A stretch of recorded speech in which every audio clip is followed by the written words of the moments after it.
دعا کی قبولیت کا ٹائم جو خطبے کی اذان ہے، روایات میں یہ ہے کہ اس تک ہوتا ہے۔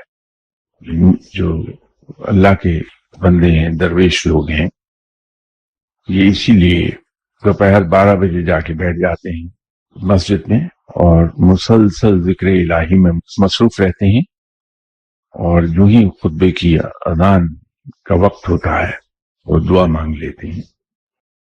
تلاوت کلام پاک کرتے رہیے، بہت افضل چیز ہے، اور اس میں زیادہ بہتر یہ ہوتا ہے کہ انسان قرآن پاک کو ترتیب سے پڑھے۔